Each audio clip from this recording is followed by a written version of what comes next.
Good morning, everyone. It's Danielle. Today's day 21 of my 100-day video blog challenge. It's also September 11th, 2019, which is 18 years after the awful attacks, which killed so many of my friends and some family members and changed the lives of so many people unexpectedly. And I just want to take a moment to reflect. I used to work at the World Trade Center right after high school. I did my professional internships for 2 summers at Fuji Bank and Trust Company, which was in the South Tower on the 81st floor. And I used to commute into Manhattan, and that's where I would go. And I would take the elevators up, and it was a Japanese firm, so I was surrounded by people that worked very hard and were top experts in their fields from around the world. And then they were also kind, and they partied hard afterward. So I got a lot of enjoyment out of spending time with them and spending time in the financial center right after work with my friends. And my best friend also worked in Cantor, in the other tower. And unfortunately, we all know what happened that day. And it never goes away. And I always miss them. And I always reflect on how grateful I am to be here while others are not. But I also remember the resiliency and how people came together in the days that followed, and the kindness which was afforded to everyone, and the support for the first responders, and the acts of service to give back and come together and collectively help in any way that they could.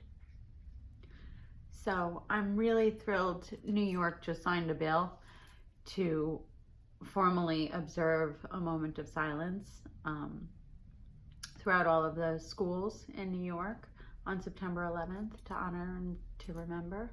And I encourage everyone to use this day as a day of remembrance and service to others, doing random acts of kindness and service work and volunteerism to really truly honor those that were lost, and to do good for others in selfless acts. So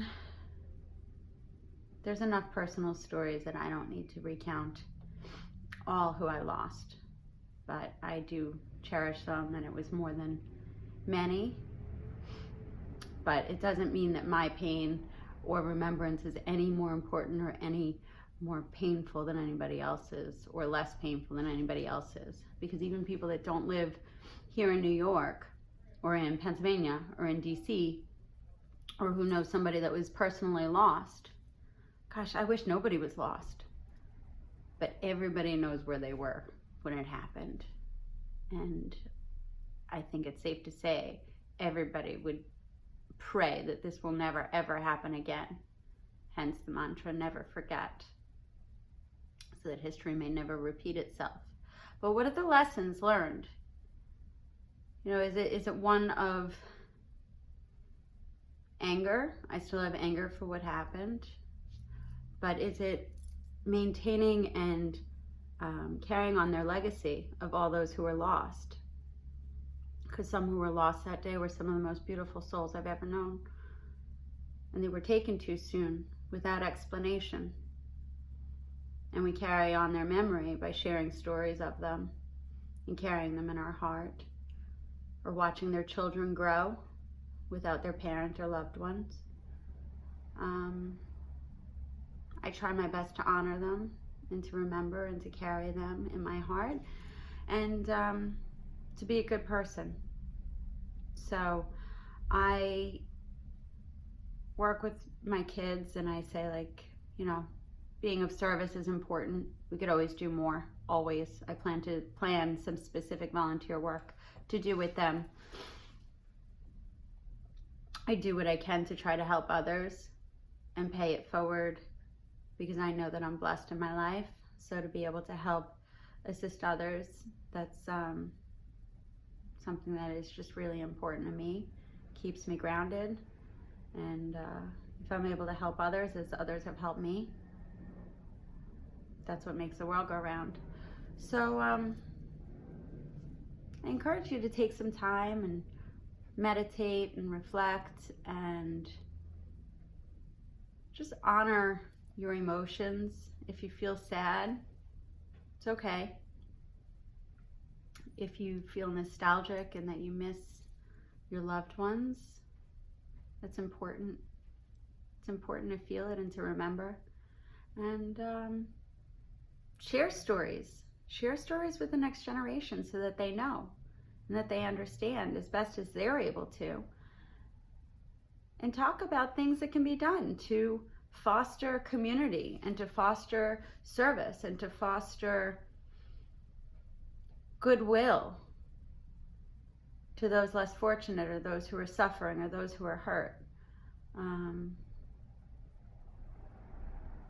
A gesture of kindness or service, or just humbly doing something for another person without any expectation for something in return, goes a really long way, and it tends to lift everybody's spirits. So I don't know, surprise people with random acts of kindness today. And you don't need recognition. You can just do it and you'll feel good.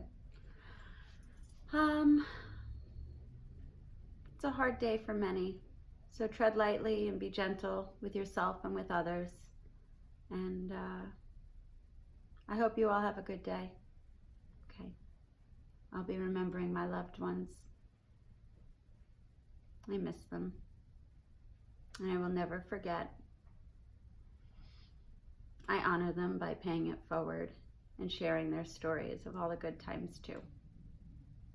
So I like to believe that they're smiling down on us as we exchange stories and we share pictures of good times when they were here with us, because I feel like they're always here with us in spirit, and hopefully we'll be reunited with them. So have a great day. Thanks. Bye.